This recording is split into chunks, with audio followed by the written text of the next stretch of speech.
না না না না, আমার কথাকে শুনতে হবে, আমার কথা শুনতে হবে, আমার কথা শোনাই লাগবে তোমাদের। হবে আমরা কোথায় পয়সা খরচ করে তাকে টাকা ছাড়া মানুষ নাই সেটা কিসের আলেম তারা ওইভাবে বলতে হবে টাকা ছাড়া মানুষ নাই সকাল বেলা টাকা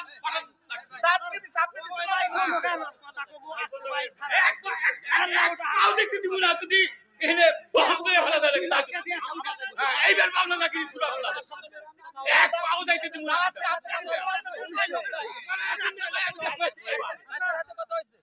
কম দেওয়া যায় আমি দেখুন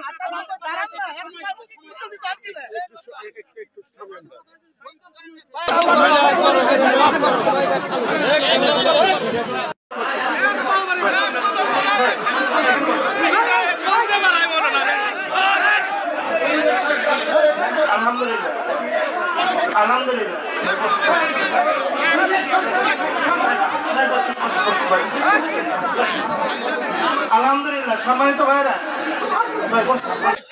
আমার কথা শোনাই লাগবে। তোমরা গরু হিসেবে আমার কিনে নিয়ে শুনি না ভাই, না বলতে দেন, আমার বলতে দেন, আমার বলতে দেন। এই যে রৌফ ভাই বলিছে না টাকা ছাড়া বক্তা আসেনি, এটা বক্তাদের একটা দুর্নাম, এটা বক্তাদের একটা দুর্নাম। আমি টাকা নিয়ে আসিনি, কথা ভুল কথা। আমি টাকা না না রাখেন রাখেন রাখেন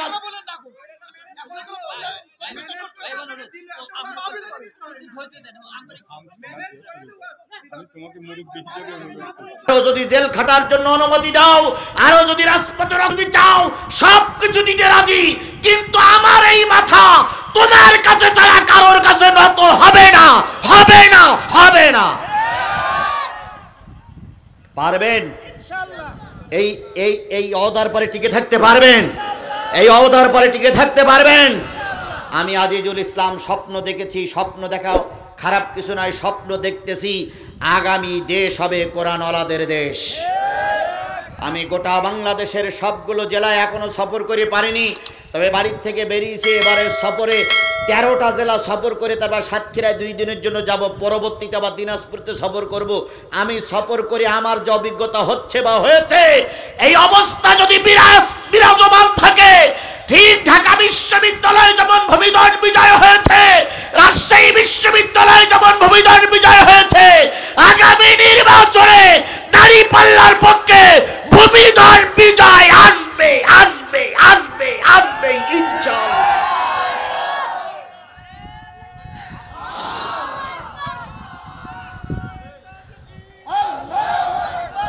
ও ভাই, আপনি থাকেন বেলকুচি সোহালিতে, আপনি থাকেন সিরাজগঞ্জে, আর আমি গুনাহগার গোটা বাংলাদেশ সফর করি। গোটা বাংলাদেশের ধারণা আমার কাছে আছে। আমি আপনাদের গত বছরও বলে গেছি, এবছরও বলছি, আমার সাতক্ষীরা 4টি আসনের আমি এখান থেকে আসার একদিন পর্যন্ত সাংগঠনিক প্রোগ্রাম করে আসছি। আমার সাতক্ষীরা 4টি আসন ইনশাল্লাহ আমরা কোরআনের পক্ষে উপহার দেব। আপনি কি বেলকুচি আর চৌহলি না? চৌহলির আসনটা কোরআনের জন্য দিতে পারবেন? আপনি কি এই আসনটা কোরআনকে দিতে পারবেন? আপনার এই আসনটা যদি আমার সঙ্গে যোগ হয়, আপনি সাদা কাগজে লিখে রাখেন, যদি বড় ধরনের কোনো অঘটন না ঘটে, আর যদি কারচুপি না হয়, আগামী দেশ হবে কোরআনের দেশ। মাঝখানে কিছু মুনাফিক এখন মাথা উঁচু করেছে। ওই মুনাফিকের নাম আমার লুৎফর ভাই বলেছিলেন, কিন্তু আমার বলা নিষেধ, কারণ আমার মুখে কি লাগাইনে, ঠই লাগাইনে, টেপ লাগাইনে আছে। উনি যেভাবে বলেছেন আমি ওইভাবে বলতে পারি, কিন্তু আমার বলা নিষেধ করে দেওয়া হয়েছে। এই জন্য অনেক কথা বলতে চাইলে বলতে পারি না। কিছু মুনাফিকের আবির্ভাব হয়েছে না? তারা বলতেছে 200 বছর আওয়ামী লীগ ক্ষমতায় থাক, দুঃখ নেই, কিন্তু হুজুরদের সঙ্গে কি করা যাবে না, আতত করা যাবে না, লিয়াজও করা যাবে না। হায় রে কপাল পড়া জাতি, হায় রে কপাল পড়া জাতি।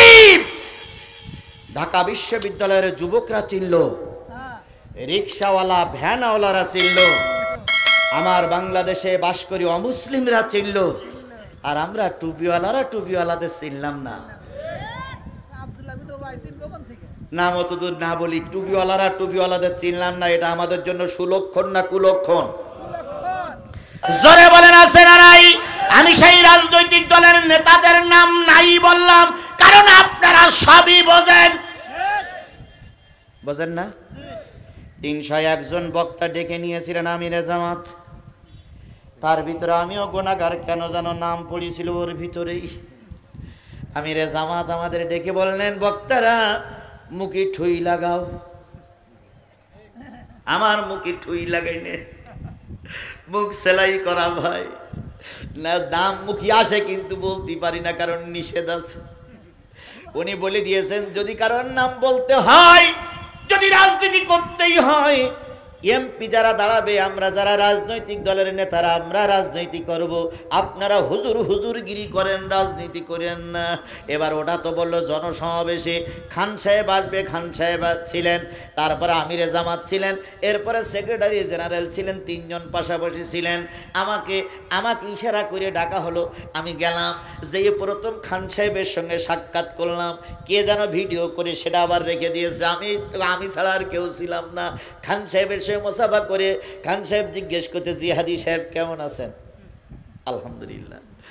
খান সাহেব আমিরে জামাতের সঙ্গে পরিচয় করাই দিচ্ছে, স্যার একেবারে সাংঘাতিক লোক, মঞ্চে উঠলে থামানো যায় না, দারুণ কথা বলে। আমিরে জামাত আমার হাতখানা ধরে বলতেছে, জিহাদি তোমার আলোচনাও আমি মাঝে মাঝে দেখি। কোরআন শরীফ সামনে যখন এই কথাটা শুনেছিলাম তখন মনে করেছিলাম আল্লাহ আমার মতো একজন নগণ্য অধম কেউ আমিরে জামাত মনে রেখেছে। উনি আমাকে হাতখানা ধরে বললেন, বিজয় আমাদের দ্বার প্রান্তে, একটু ঠান্ডা মেজাজে কাজ করুন, আল্লাহ বিজয় আমাদের দেবে ইনশাআল্লাহ। আমি অন্তর চক্ষু দিয়ে দেখতেছি বিজয় আমাদের দ্বার প্রান্তে। এখন আমাদের কারোর খেপানোর দরকার নেই, নরম ভাবে মানুষকে ডেকে আনো। এই জন্য সেই দিন থেকে আমি তার কাছে বায়াত গ্রহণ করেছি। ইনশাল্লাহ আপনার এই কথাটা আমি মনে রাখার জন্য চেষ্টা করব। ছবিটা আছে, আমি শুধু ছবিটা ছাড়িনি এই কারণে যে মানুষ বলবে জিহাদি অহংকারী হয়ে গেছে, এই জন্য ছবিটা আছে, কিন্তু ছবি আমি ছাড়ি নাই।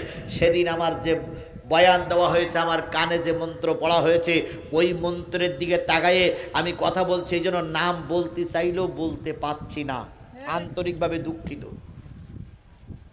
কারণ যখন আওয়ামী লীগের শাসন ছিল তখন বলতাম যে কথা, এখনো সেই কথা বলি, তবে একটু ঘুরেই ফিরেই বলতে হয়, যাতে করে আগামী নির্বাচনে আমার দলের কোনো ক্ষতি না হয়।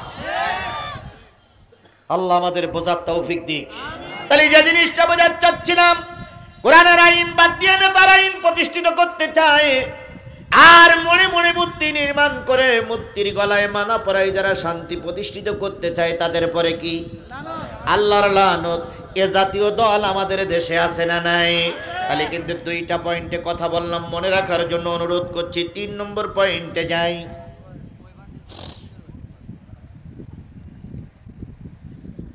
وَيَقُولُونَ لِلَّذِينَ كَفَرُوا هَؤُلَاءِ أَهْدَىٰ مِنَ الَّذِينَ آمَنُوا سَبِيلًا।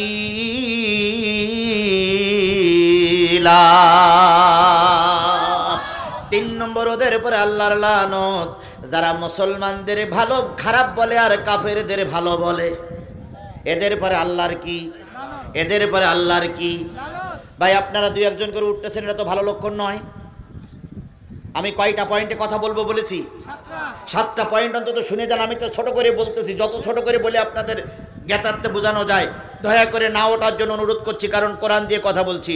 আল্লাহ রাব্বুল আলামিন বলতেছেন, তারা কাফেরদের ভালো বলে আর মুসলমানদের খারাপ বলে, মুসলমানদের তারা চায় না। এরকম বলা লোক আমাদের সমাজে আছে না নাই? কয়েকদিন আগে এক নেতা বলেই দিয়েছে, আমরা যদি ক্ষমতায় যাই